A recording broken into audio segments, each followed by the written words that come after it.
dhalinyaro Soomaaliyeed oo ku sugan caasimadda dalka Itoobiya ee Addis Ababa ayaa waxay ku haystaan ganacsi kala duwan.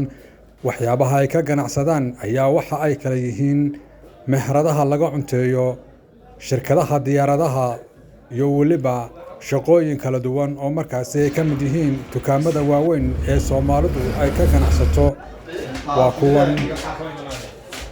dhalinyaro Soomaaliyeed oo ka mid ah dhalinyarada u shaqeysata iska oo markaasi ka shaqeysata duulimaadka diyaaradaha ee u kala duula caalamka kana duulana airportka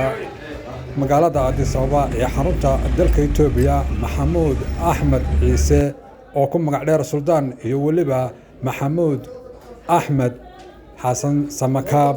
waa kuwan iyagoo igu warbixinaya shirkadan sida ay u asaaseen iyo macaamiishooda dalalka caalamka u kala dhoofaysa kana soo dhoofaysa ee soo aadaysa dalkan Itoobiya sida ay markaasi ula macaamilaan.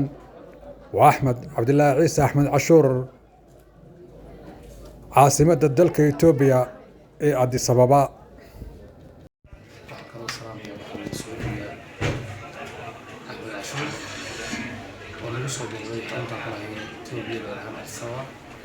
gaar ahaan xaafadda Boolikiin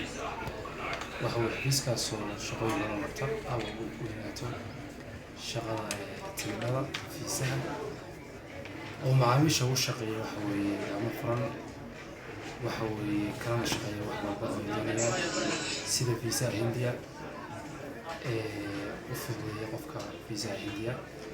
u fududeeya waxa weeye waxyaabaha ka dhiman oo u baahan yahay qofku sidoo kale tigidhada jara caalamka iyo local gudihiisaba waxa weeye shaqooyin badan baan ku haynaa ummadda oo dhan baan u shaqeynaa daalwado kulli u shaqeynaa waxa weeye marnaba aad baan ugu faraxsanahay saxaafaddu noo timaado xafiiskuna wuxuu u furan yahay bulshada si fiican loola shaqeeyo dadka gobolada kala imanaya iyo dadka Itoobiya dhexdeeda ka shaqeeyaba. Marka safarada meel kasta qofku baaro uu doonayo Soomaaliya dhexdeeda ka safro iyo doonayo wadanka meel ka baxsan u safro. Marka aad iyo aad baan ugu mahadcelinayaa saxaafadana ugu mahadcelinayaa oo mahadsan tahay Axmed inaad soo booqatay